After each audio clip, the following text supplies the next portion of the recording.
All right, couple of quick announcements.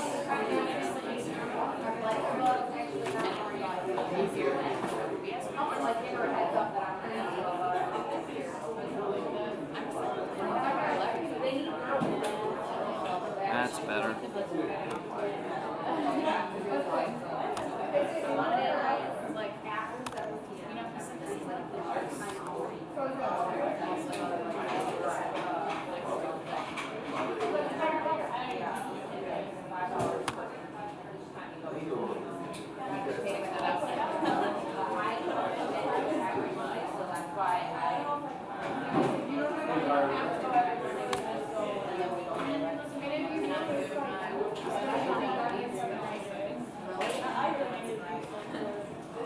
I didn't want to do it the first week because I had so much on Monday, so a little bit of a break before I have to start briefing again.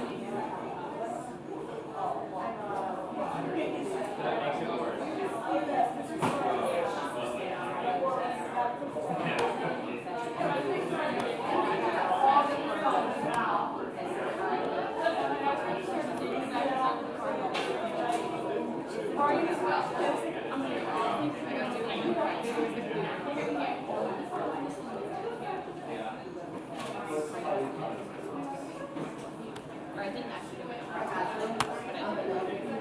The rest of it, because I was behind, I hadn't done any. All right, couple of quick announcements before we start. So the first one is another extra credit opportunity. You'll have two. You have that one and you have this one.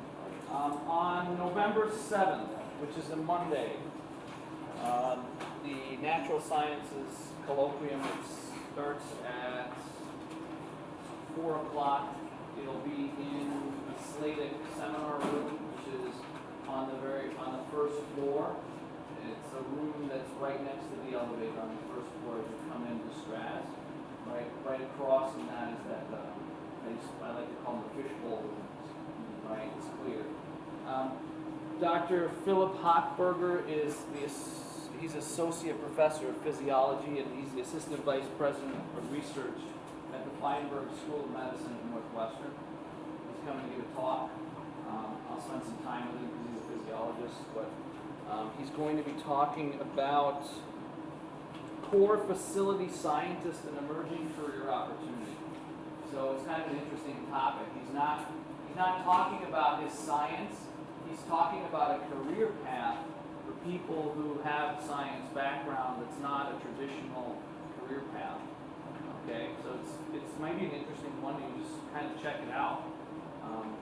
So go to that, light it up, get 3 points. Sort of the same thing as the Sean Carroll one.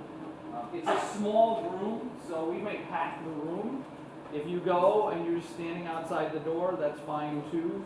Unfortunately, when they built this seminar room, they didn't anticipate the number of people that we have going to these seminars, which is fantastic, by the way. So, an opportunity for you to get another 3 points. Okay, so it's 4 o'clock. Yeah, I know not everybody can go, but that's when they're doing it. Okay, that's the first announcement.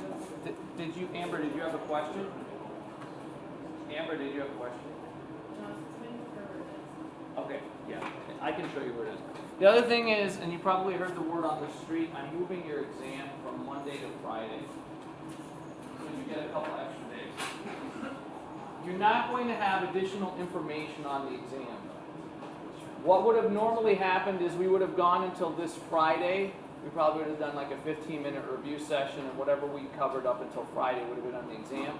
That still stays true. So basically, you have an extra, you've got now Monday to study, Tuesday, Wednesday, and Thursday, an extra 4 days, but the amount of material will be the same. We will continue to lecture on Monday and Wednesday, just so that we don't get further behind, and I'll do a little bit of review on Wednesday, but the material on Monday and Wednesday that I lecture next week will not be on your exam. Fair enough? Okay, so mark that on your calendar. We're moving it from Monday to Friday. You got extra time. All right.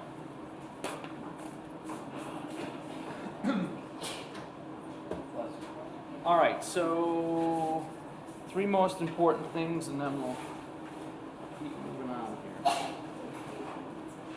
From last time. Yeah, Tim. Talk about the sarcomere and active myosin. Yeah. Oh, actually, I gotta mention. Sarcomere, active myosin. I have one more announcement after we do 3 most important things. Somebody else? I won't pick on you today. I'll show you some talk to me instead. Alex.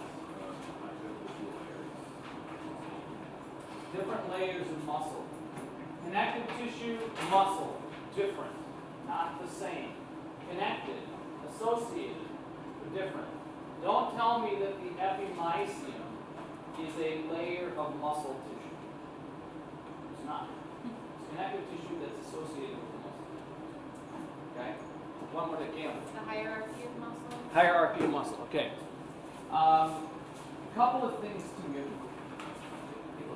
There's a couple of things I don't want you to deal with. I was looking through the book the other day for this exam. We're definitely going to get through muscle, and then we're going to probably do a little bit of the nervous system for the next exam, the one that's coming up on Friday. And so there's a couple of things in here that I don't want you to deal with.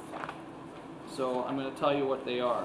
So where it talks about in the book all of this excitation, contraction, coupling stuff, you know, how you go from the nervous system and the signal keeps getting transmitted along the way, get muscle contraction, you're not responsible for that. That's phys. Okay? That's a lot of information. It's complicated. You can't do that on your own. Right? So you're not going to do that. The other things that I don't want you to worry about, like there's a little bit of physics in here on how weight moves, how the amount of poundage in the weight changes. Again, that's more of a phys thing, so don't worry about that. There's a chart here in the table. It's 10.4.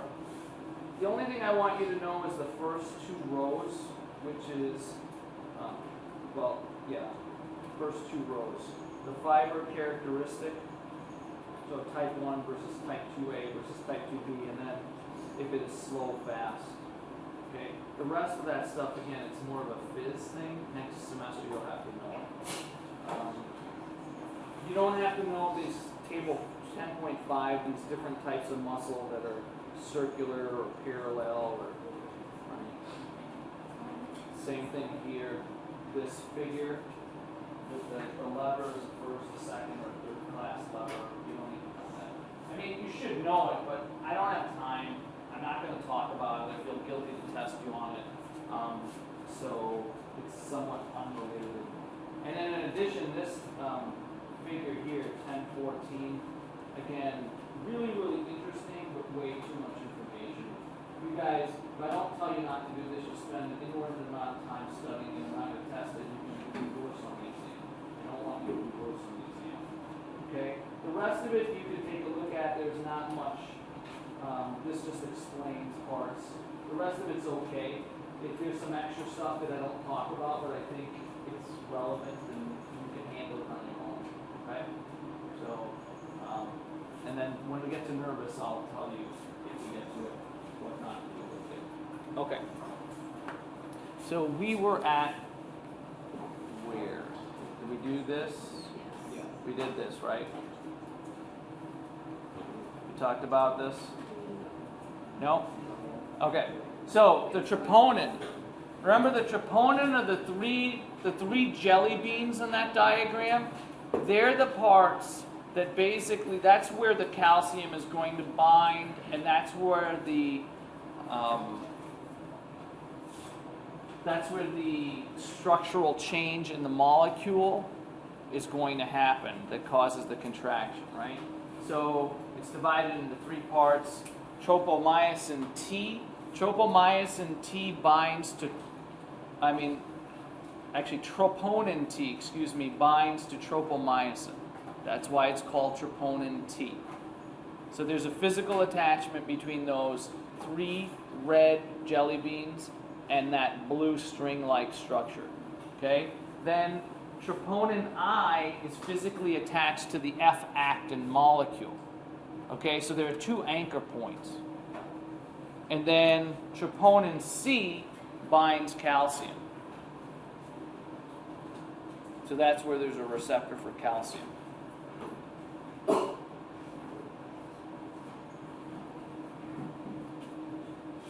Again, that's here, so it doesn't matter which is which in this diagram, just know that there are three and each one has a different function. Okay. Eye clicker.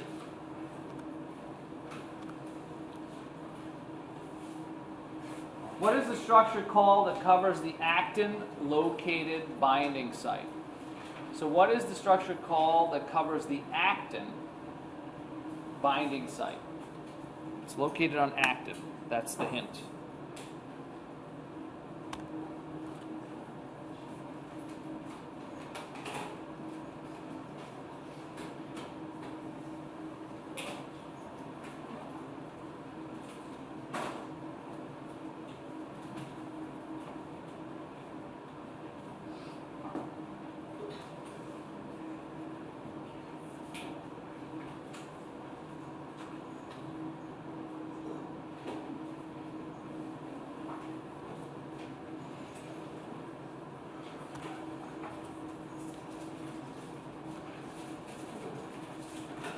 So the correct answer is D, tropomyosin. The binding site is covered by tropomyosin so that the myosin head will not attach indiscriminately. If it didn't, remember, if it didn't, you'd be in a constant state of contraction. You wouldn't be able to do anything. Right? You wouldn't be able to do anything. The other thing I wanted to address is Alexis the other day asked me a question about cerebral palsy. I didn't know much about cerebral palsy. Cerebral palsy is actually a neurological problem. It is not a non-progressive neurological disorder. Okay? It is not like MS, and it is not like muscular dystrophy. Okay? It is a problem where somewhere, at some point in utero, the baby's brain, the areas that control movement, okay, the motor cortex is somehow damaged. It's rarely genetic, and the way it is damaged depends. And they used to think that it was damaged in childbirth. Probably not a big percentage of people that get cerebral palsy. It's probably during the actual development in utero that the motor cortex and the associated cortex are damaged. They don't develop right, and so then you have different forms of cerebral palsy. You have ataxic, where they're sort of flimsy. You have spastic, where they have this constant tension, so their muscles are constantly under contraction. All right, there's a third form too. But that's the disease. It's a neurological problem, but you see it as a muscular problem. So there's nothing wrong with their muscles. They're perfectly normal. It's just the connection, and the connections are fine too. The connection is a problem with multiple sclerosis, and mostly for males once you get to the age of 40. Right? So the connections are fine, the muscles are fine, but the motor cortex areas are not fine, and that the signal where it's derived from, it's a faulty signal, and so they have problems. You can do things like physical therapy, occupational therapy, early on to help, because the interesting thing about the brain is you can rewire the brain, and so the earlier you take a child that has something like this, and you start doing this therapy, the more likely they are to be better. They can get better, they won't get worse. Okay, so I wanted to address your question today. Yeah. So the tropomyosin, but nothing in the muscles would degrade because of the constant tension?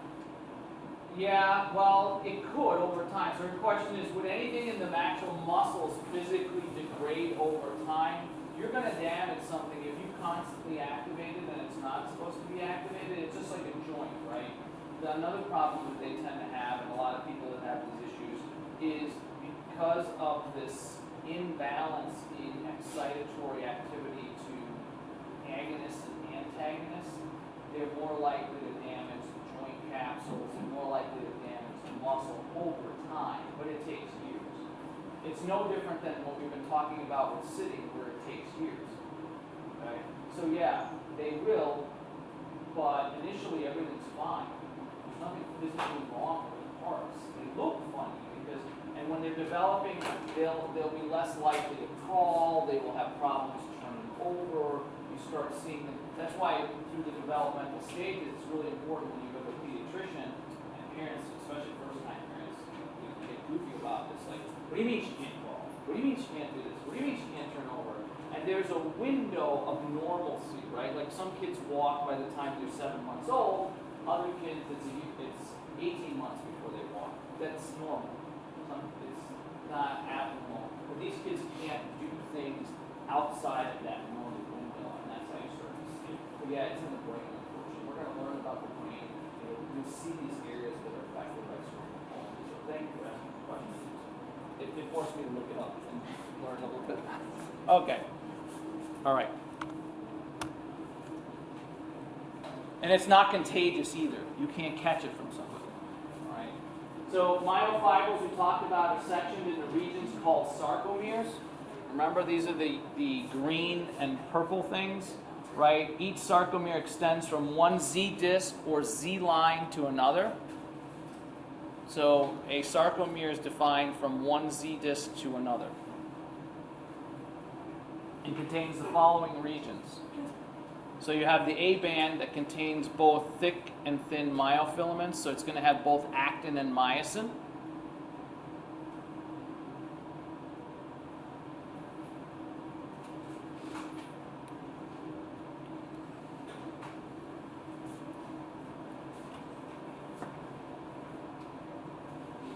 The I band, which only contains thin filaments. Every sarcomere on each side will only have half an I band. In order to have two fully connected I bands, you actually have to have three sarcomeres connected to one another. Right? Because what happens is they flank one another.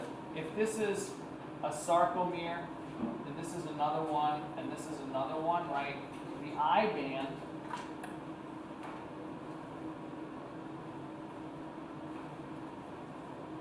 like that, right? So each one gets half. So in order to have two, you'd need three sarcomeres, right? In order to get one, right? In order to get one full one, you'd need to have two. But on each end is half. The H zone is where only thick filaments are. It's towards the midline of this thing, towards the middle.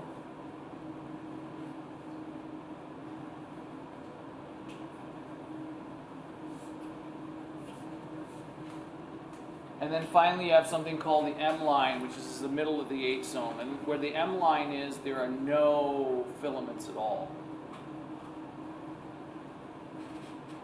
There are other proteins that connect, but there aren't any filaments in there. So there's no myosin and there's no actin where the M line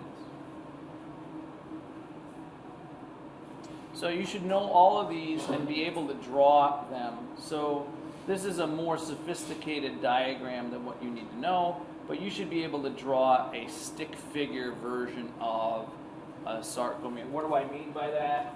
Not very complicated. The way I usually draw it,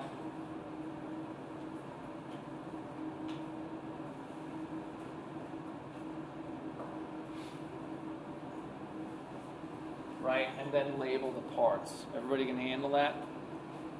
Yeah, right. So you have the M line that would go down the middle. You'd have the H zone, which is from here to here. The A band actually, right, the A band actually runs from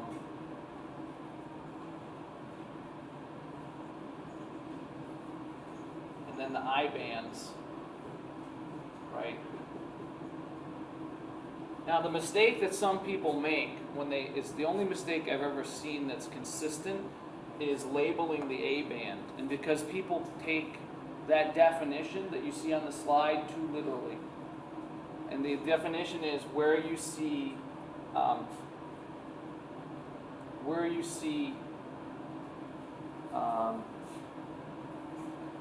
both thick and thin filaments, right? So here you have thick filament. I think I said that there was any filaments in the M line. That was wrong. Sorry about that. I'm having a moment, a senile moment. All right, so take a look at the M line. All you have in the M line is what? What do you have in the M line? Just myosin. Is the M line part of the A band? Yes. Is the H zone part of the A band? Yes. So what I've seen several times on exams is I've had people draw this thing, and here's what I'll see, the mistake that people make.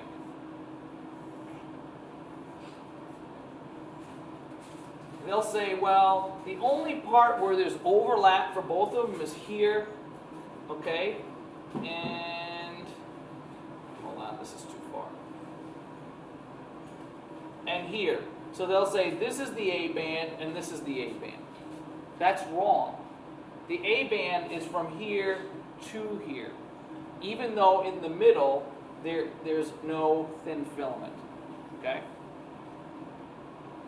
And again, to make that correction, I believe I said that there were no thin or thick filaments in the middle. That's wrong. I was having a senile moment, so I apologize.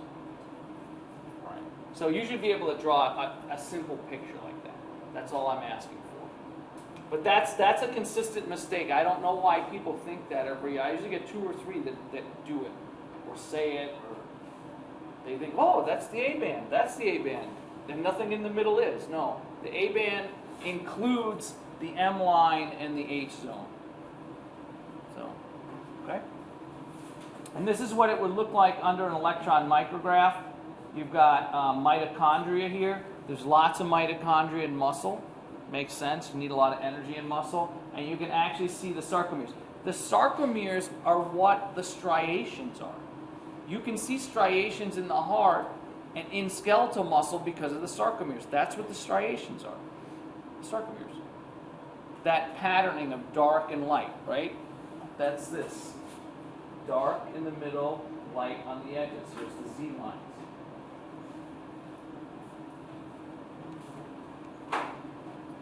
This is a more complicated version of this. This yellow spring-like structure is called titin. Talk about it next semester. Titin.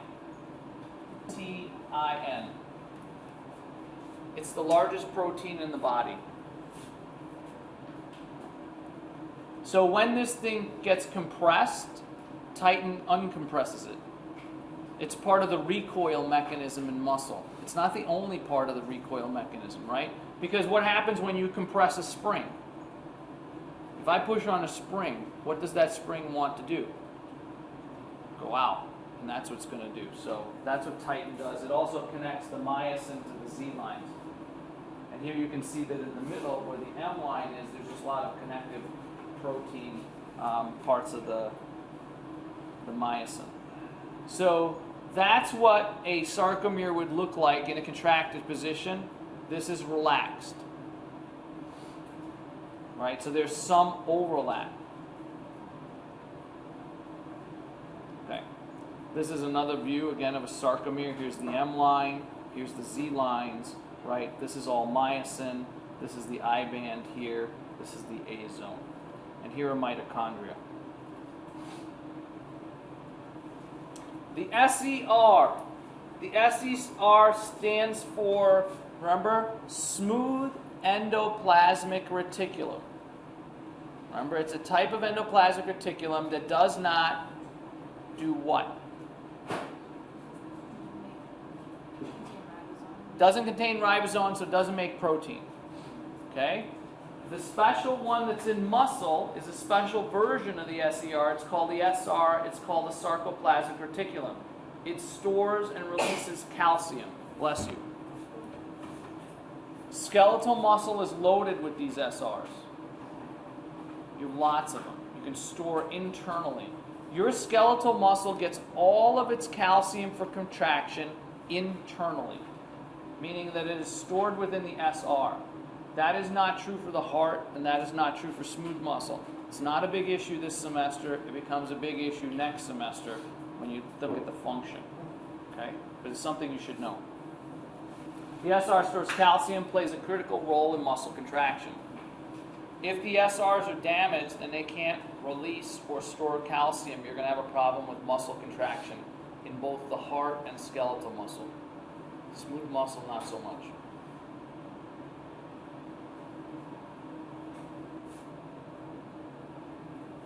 The dilated ends of the SR are called terminal cisternae. I'll show you a picture of what these things look like. So imagine that these things are sacs. Okay, they're sacs, but they're not sacs in what you're used to seeing as a sac. But they contain calcium. The ends, left and right, are expanded. They're bigger. That's what a terminal cisternae is. So there's even more calcium in the ends than there are in the middle.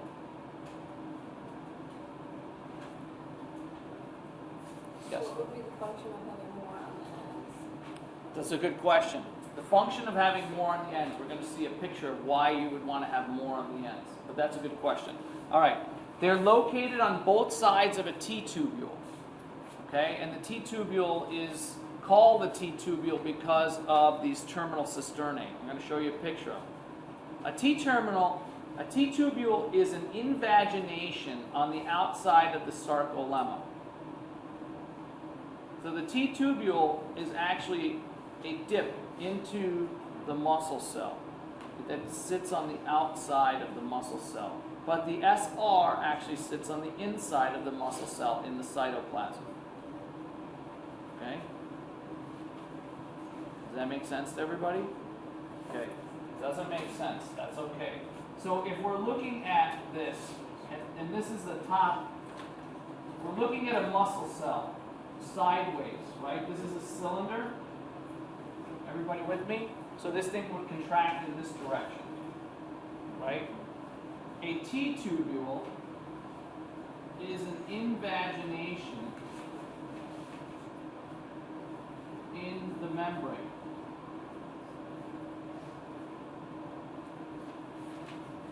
It's on the outside of the cell.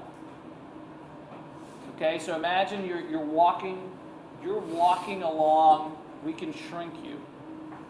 Okay? We can shrink you. And you're walking along the plasma membrane, the sarcolemma of this thing. When you get to where a T-tubule is, there's going to be a little dip, and like a trough, a small gutter-like extension that goes all the way down it. Will you be able to go into the cytoplasm? No, because it's intact. Now I can't draw it because I'm sure of large, right? It's intact. But it's an invagination.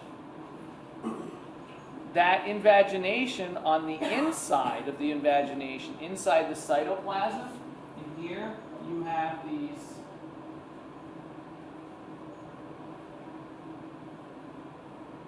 so here's an SR, here's an SR, this thing is a T-tubule, and the reason it's called a T-tubule, well, the reason I'm going to give you is the reason that makes more sense, is that if you look at this thing upside down, what does it look like?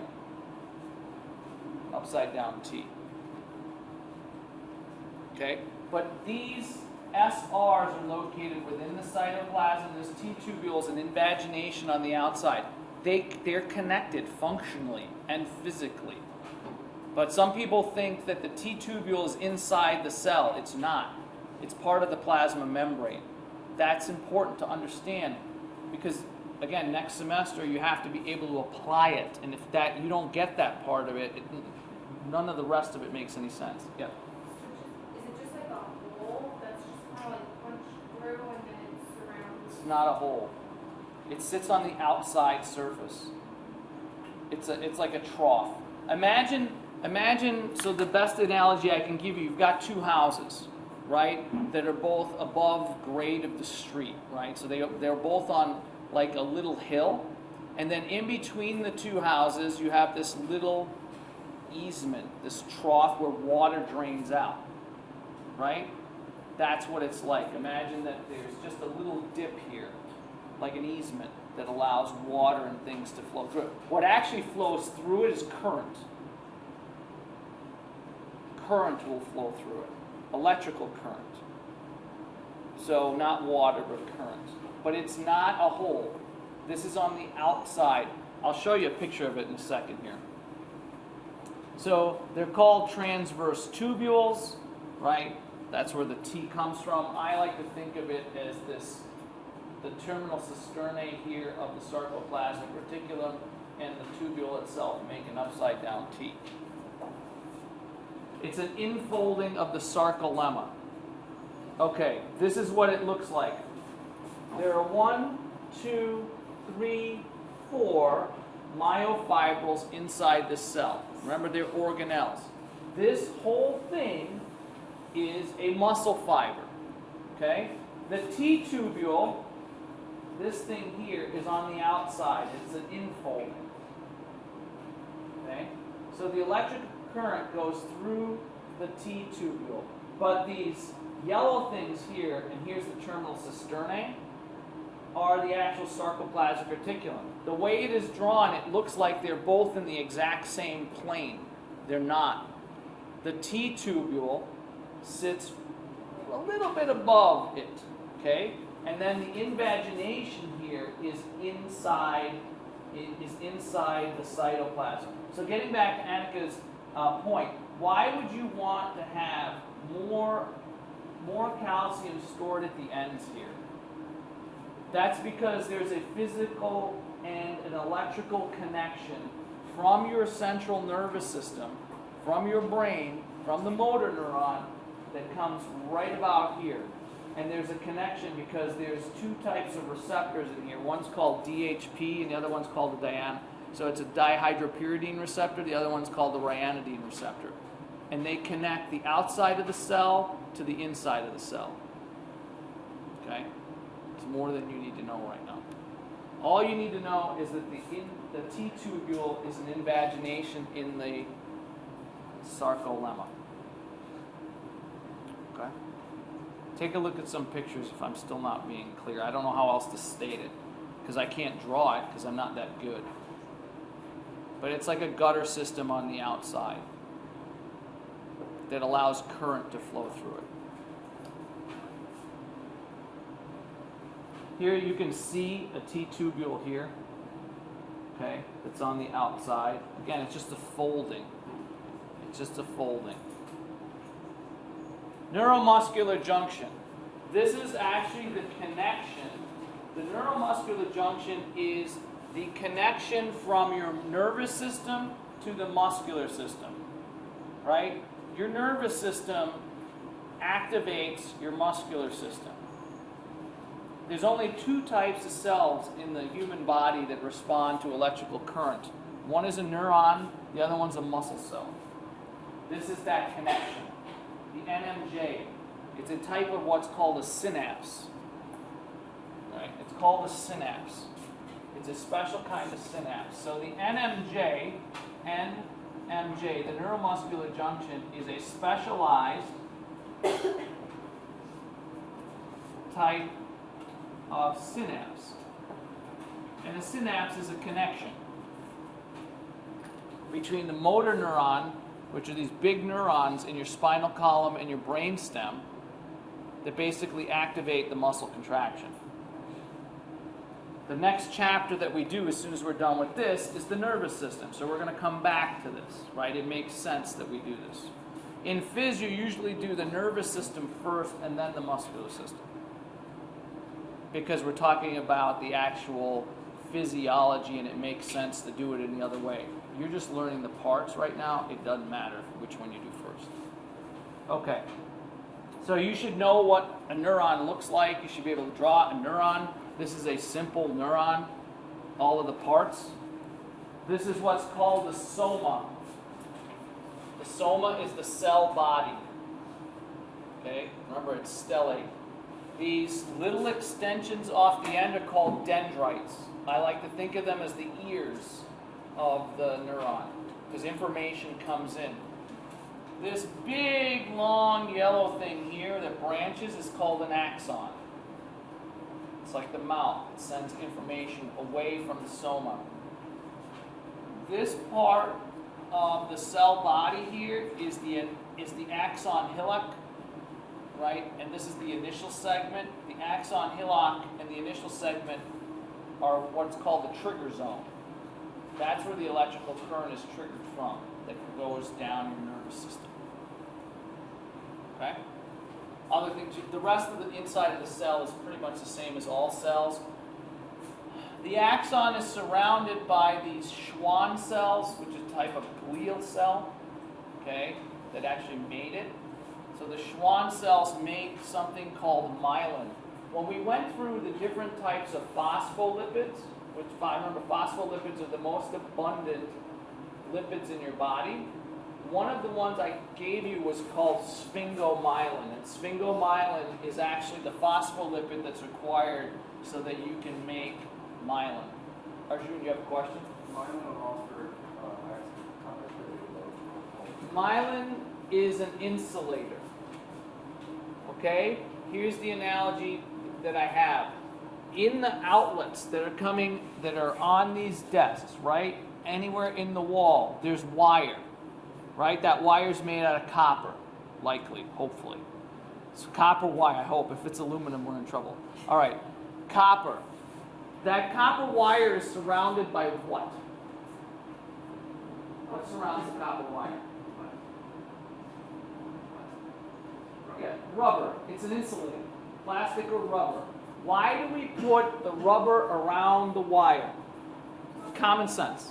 Why do we put the rubber around the wire? Because rubber doesn't conduct electrical current. If we didn't have rubber around the copper wire, and we just put copper wire throughout the building, and then we turned on the power plant that generates the electricity that comes into the building so that the lights could be on, what potentially could happen? Yeah, CJ.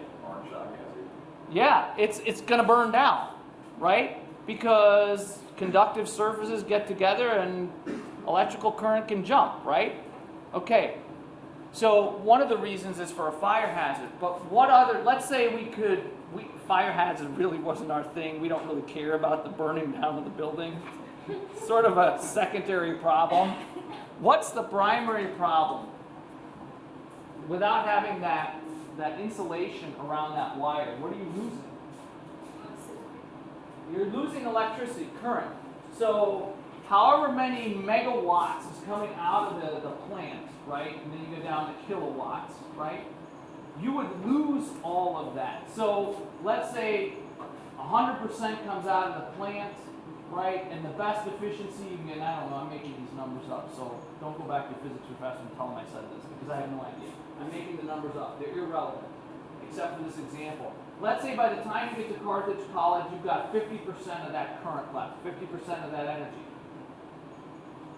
You do everything right with the electricians, you get to use about 40% of that when it's insulated. What would happen to that percentage if we didn't have it insulated that you could use that was actually going to the light fixtures or was going to the outlets? It would go down. So instead of having 40%, now you're down to 20%. That's exactly what happens in the human body. If you don't have this myelin sheath surrounding the axon, all of the electrical current that's been generated that travels down here, where's it going to go? Everywhere. Because what's surrounding this area? All of it. What are you made? What are you mainly made of? Water. Does water conduct electricity? Really well. Actually. Fantastic. Right? That's why you're not supposed to use hair curlers, hair dryers, other kinds of electrical paraphernalia while you have your feet in a bathtub. It could not end well. Okay? Toasters. I know it sounds crazy. You don't want to make your toast while you're taking a bath. You could. You should. Just because you can, doesn't mean you should. Okay? So what you'll actually do is leak electrical current. If you leak electrical current, then that electrical current is coming from your central nervous system to your muscle, what's going to happen? So what's the downside? So what? I'm leaking electrical current. I'm not going to turn on fire. You think you're going to go on fire because you're leaking electrical current? Probably not. So you're not like the building. What's going to happen? You lose it. What do you mean? It's at a lower percentage. Yeah, you're going to get a lower percentage. You think you're going to get the same type of contraction out of each muscle? You're losing power, right? You're losing output. So, and the other thing you're losing is speed. So some of the neuron axons, not all of them, okay, the ones that go to your muscles mainly are myelinated. They're insulated so that the electrical current can travel faster and more efficiently. Zach, you have a question? Yeah, would that be an adaptation to resistance training, possibly? Can you upregulate it? Myelination. Yes. So everybody, when you're little, you know how little kids are sort of herky-jerky when they move around? They don't normally have total control, right? That's because their central nervous system isn't fully myelinated yet. It's one of the reasons why you cannot feed a small child under the age of 2 a low-fat diet. You can't. Because where does the myelin come from? Fat. Lots of it. Okay? And they're not myelinated yet. And if you put them on a low-fat diet, you are basically not allowing their central nervous system to develop normally. They have to have it. Have to. Okay? So yes, is it an adaptation to strength training? It's also an adaptation to use. Think about the first time you did any activity, anything you've never done before. How were you at it most of the time? Not good. Not good. Okay, so what happens after you do it over and over and over and over again? You get a little better. Okay, some of us get a lot better. One of the adaptations that occurs is the amount of myelin that's around the axons that come down, that innervate that area increases. So that means that the speed of the signal increases. How fast is this signal? Over 200 miles an hour. Think about that. You know, tallest human being on the planet's what? 8.5 feet tall? And that signal's traveling at 200 miles an hour plus. 230, 240 miles an hour. That's how fast it is. That's pretty fast, okay? Because you're not a mile long, right?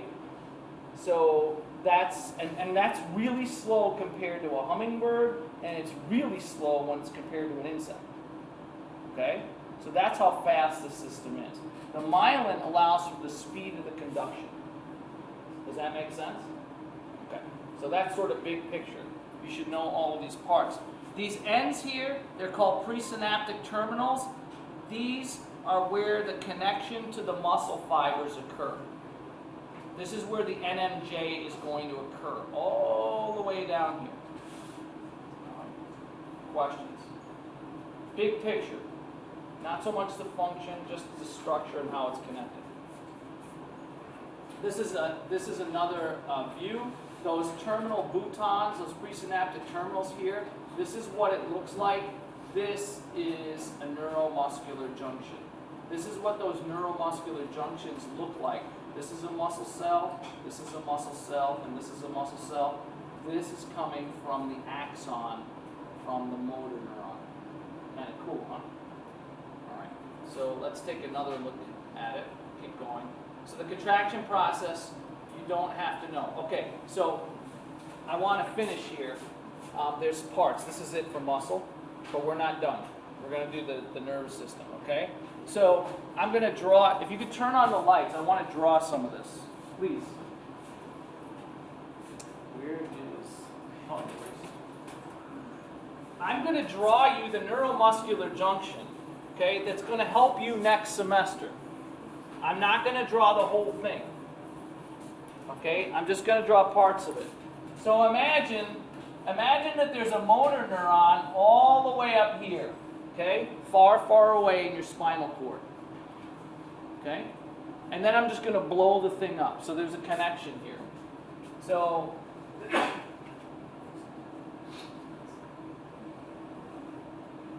this thing represents the end of an axon, okay? One of these, right? There are 4 of them here. Everybody with me so far?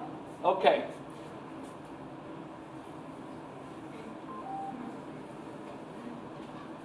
So this is an axon, right? So this thing is an axon.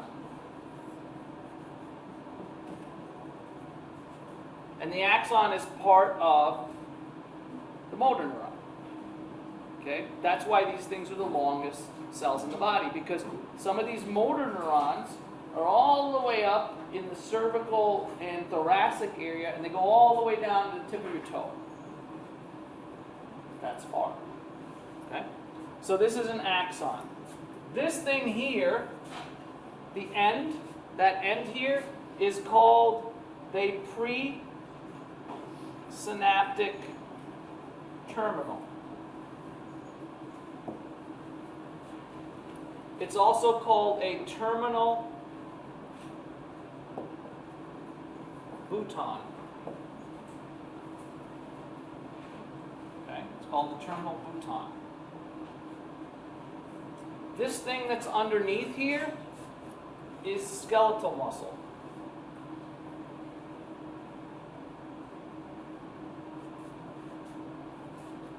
So the motor neuron is brought into close proximity to the skeletal muscle, right? Everybody see that? Right. So are they physically touching each other? They do not physically touch each other. That's what a synapse is. So they don't physically touch each other. This gap in here between the two is called the synaptic cleft. The synaptic cleft. So if I ask you what actually makes up, there are three major parts to the synapse, the neuromuscular junction. Those three parts are what? The presynaptic terminal, the synaptic cleft, and the muscle, plasma membrane. So this out here, even though this whole thing is a muscle, right, this out here is the sarcolemma. This is the plasma membrane of the muscle. Everybody with me? This is an unmyelinated axon. So when you start off as a small child, most of your nervous system is unmyelinated. As you start to develop and do things, it becomes more myelinated. So then, as we saw over there, you have these myelin sheaths. Okay? So the green is myelin sheath. And it's made up of sphingomyelin. So it's an insulator. An insulator doesn't allow electric current to go in or out. Keeps it in there. The area between two myelin sheets is called the nodes.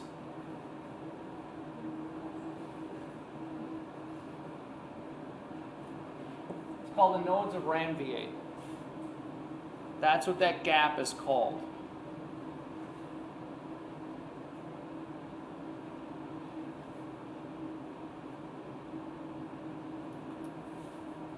Inside the terminal bouton here, you have vesicles. And those vesicles are filled with a neurotransmitter. That's abbreviated big A, little c, little h. That neurotransmitter is called acetylcholine.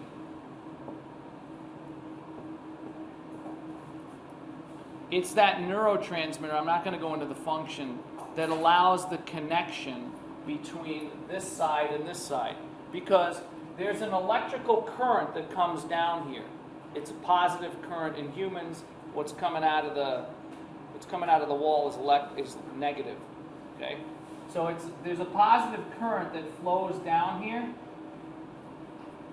but that current can't jump the gap because it's insulated, the gap. Okay? So the only way for you to get the signal from this neuron to here is to release acetylcholine into the cleft and have it bind to a receptor. Okay? That's all I want you to know. It's not so much the function, it's just the parts. Okay? Is everybody okay with the parts here? this is going to pay huge dividends because he's going to go through this faster than I did next semester, and you're going to have to understand how it all works together.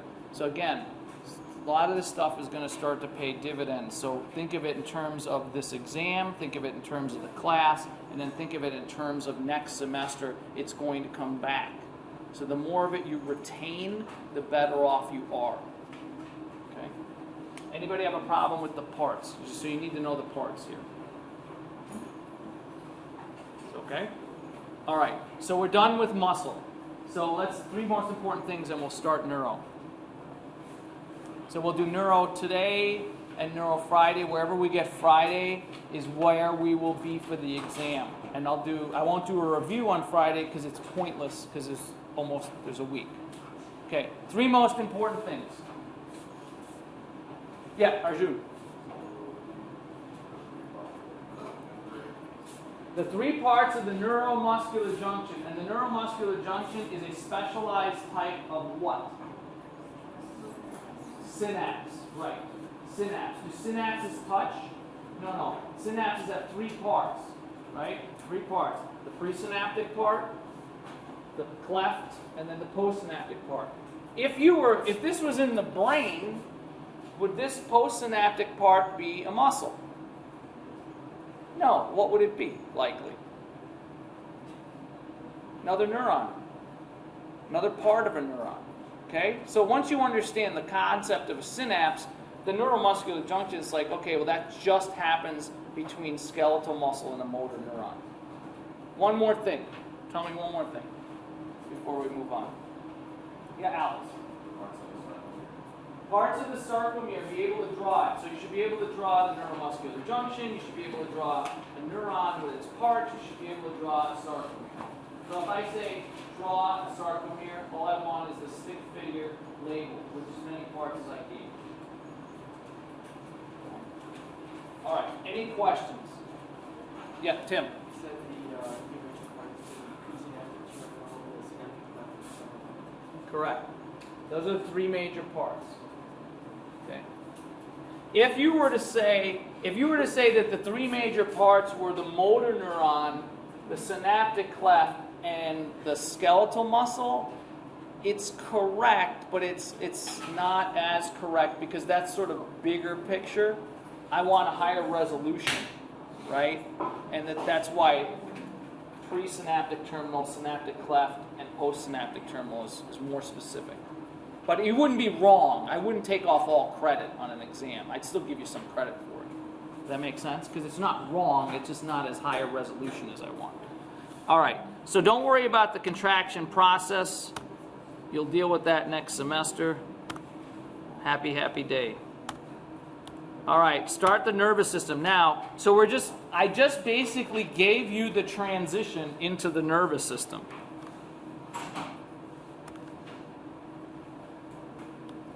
There's a lot of old stuff in here, and I apologize. I'm not going to take it out. 1, it reminds me of the good old days, and 2, I'm just too lazy to take it out. And it doesn't matter because it's still relevant. Okay. This is the outline of the nervous system. We're going to talk about the functions of the nervous system. We're going to break it down. I've got a big schematic diagram that you're going to need to know of all the major parts of the nervous system. Again, why did I make it? Because I've been giving this lecture over and over again for the last 8 years. I've seen problems. So when I see a problem, I try to fix the problem. And the problem was that people didn't know all the parts, so I put this block diagram together for all the parts. So you're going to have all of the divisions of the nervous system. We're going to talk about, there's 2 major cell types within the central nervous system. They're neurons and glial cells. So we're going to learn about all the different types of glial cells, what they do. We're going to learn more about the neuron. We're going to do the parts of the spinal cord. Neuroglia and glia are the same thing. We're going to talk about the differences between white matter and gray matter. Getting back to cerebral palsy. They also have a problem in the white matter. It's not the gray matter where the issue is. So think about that for a second once we get there. Talk about the myelin sheath again. Something called saltatory conduction versus non-saltatory conduction. One involves myelin, the other one does not. Functional and structural classifications of neurons, synapses, and then the functions of the chemical synapse. If we get through the whole thing, then the whole thing will be on the exam. If we don't get through the whole thing, then the whole thing won't be on the exam. I don't know where we're going to get to. I'm not in a rush at this point. Okay? Functions of the nervous system include the following. There are three major functions, right? Sensation. When you put your fingers on something, you can feel its texture, right? So you have sensors for texture. When you put your fingers on something, you can tell if it's hot or cold. So you have receptors for hot and cold, temperature sensors, right? You also have pain receptors, light pain versus heavy pain. That's all part of the sensory function. Your eyes. What we're not going to do, what I'm definitely going to skip this year, unfortunately, are the sensory systems. So the ears, the eyes, taste. It's a chapter that I, depending on the year, I either insert it or take it out. This year we're a little on the slower side, so I usually on those years I pull it out. If we're moving along at a faster clip, then I add it. It's part of your book. It's interesting, but I just don't have time to do it, so unfortunately we'll skip those systems. Integrative function. This is a complicated function. This is a higher level function. You have to be able to take all of that information in. Think about it for a second.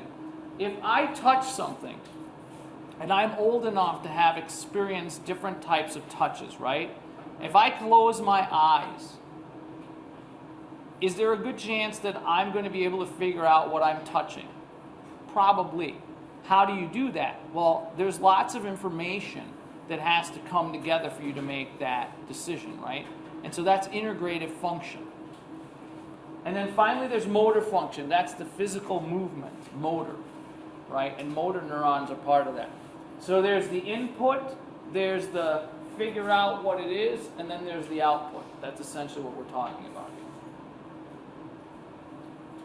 Sense changes in stimuli. So sensory function, you have some kind of a stimulus. For your eyes, the stimulus is light. For your ears, it's noise.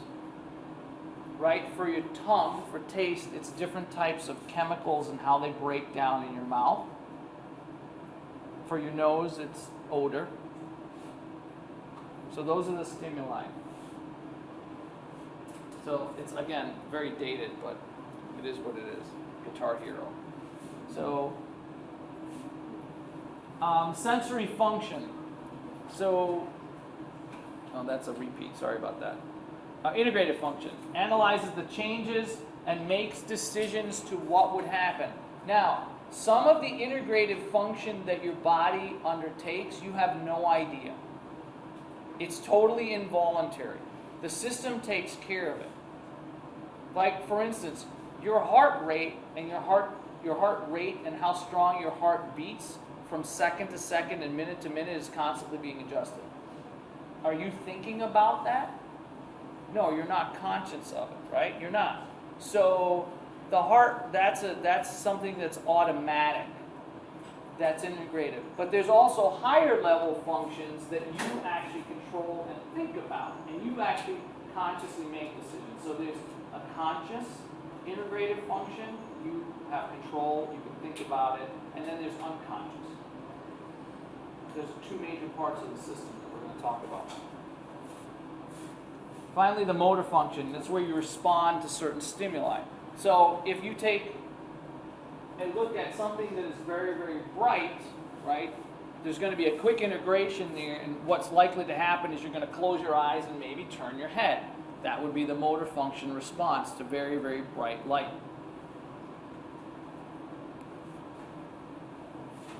Questions so far?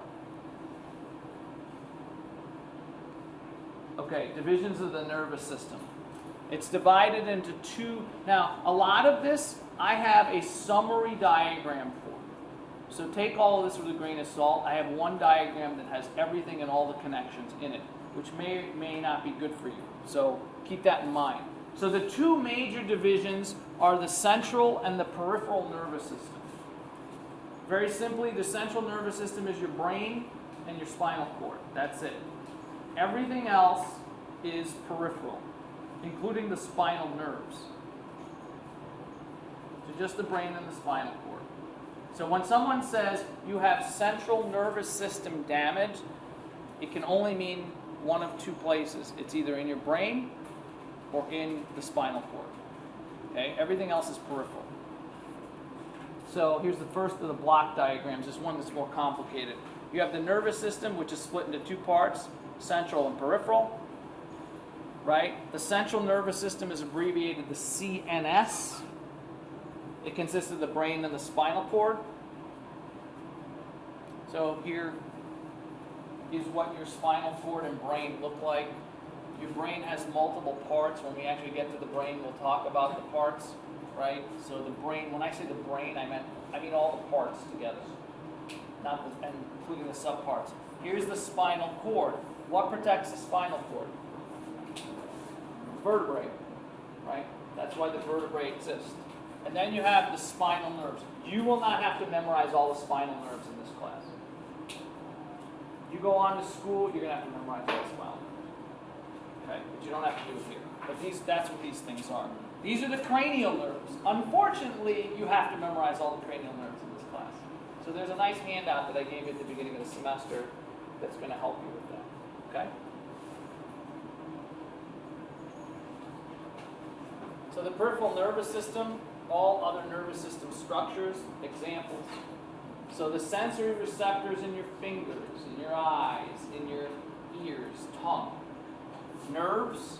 We're going to talk about what a nerve is because a lot of people confuse a neuron with a nerve, and they're not the same thing. Ganglia. What is a ganglia? We'll talk about that. A plexus. It's a new term for most of you. Probably never heard of a plexus before. The cranial nerves, which we deal with separately. There's a sheet I gave you where I'll talk through it. And then finally the spinal nerves. These are all part of the peripheral nervous system. So we'll go through this slide and then we'll end it here. All right. So the sensory receptors, I'll just read it. The sensory receptors are part of a sensory neuron that receives information about the world. That's the simplest definition I could come up with.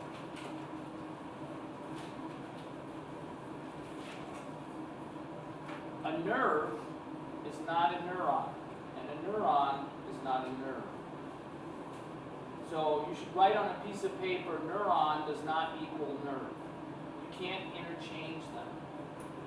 One is a cell, the neuron is a cell with multiple parts. The other one is a group of axons. So one of the major parts of a neuron is an axon. If you take a bunch of axons from multiple neurons and you put them together, that's what a nerve is. So a nerve is just a bundle of axons. A ganglia, and the reason I put this slide, again, this is a relatively new slide, together was because I would say this verbally and people wouldn't write it down or couldn't write it fast enough. So now you have it. If you miss it, there you go. Ganglia are clusters of neuronal cell bodies outside of the central nervous system. That doesn't mean anything to you right now, but it will. But it will, okay?